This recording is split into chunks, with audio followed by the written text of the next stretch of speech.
interesting.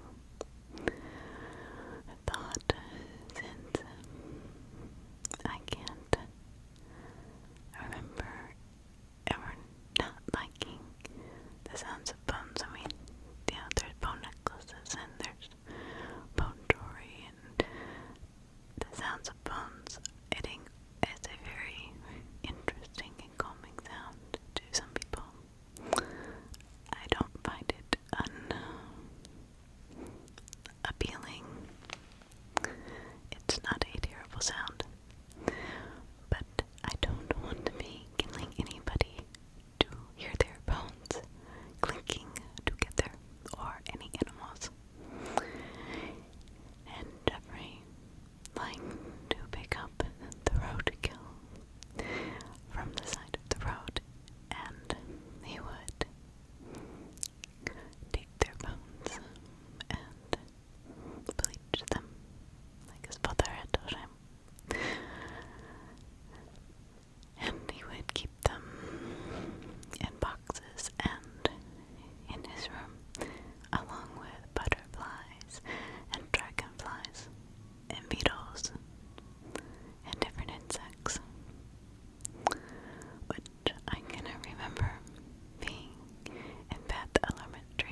first victim out of the grandmother's house, which he had buried in their well, or had dropped in the well, and the body's bones were there underneath the well still.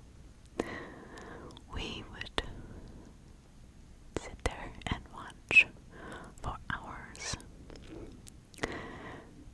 Camera crews and police were there for weeks. Now, that was in Bath, so I want to clarify that that was where his first victim was actually buried. I think because he's called the Wisconsin Strangler. I can't remember exactly, so don't quote me on this. That everybody thought all his crimes were done in Wisconsin. Or Milwaukee, Wisconsin. But that is not the case. His first one was in Bath or Akron. Now, as Jeffrey grew up, he had this severe fear of abandonment stemming back from his childhood. But he really didn't have a lot of key indicators that would, mark him as a potential serial killer other than the animals. He said in one of his, with the FBI, his confession tapes, he said that he just wanted them to stay and not leave him. And he felt a sense of closeness when they were there, even when they were dead. That he knew when they were gone or not able to leave, that they would never leave him.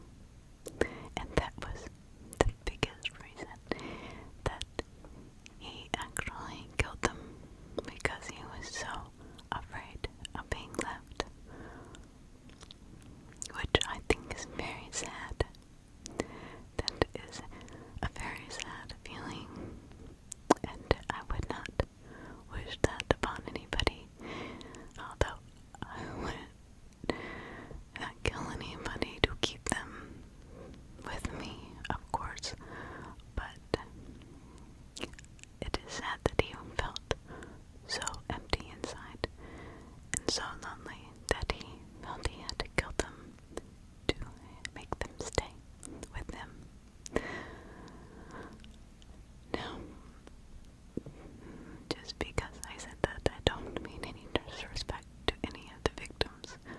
I feel terrible for the families that had to lose their loved ones to such horrific crimes of Jeffrey Dahmer. He tortured his victims and tried to keep them, and at one point he had tried to bore a hole into their skull and pour cleaning fluid and bleach to see if he could make them like zombies. That was to perform, I guess, his own in-house lobotomy, where that has been used in many psychiatric wards long time ago to keep patients calm and zombie-like. There goes a plane. Of course, because I'm filming. Very rarely does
was remorseful, and he strained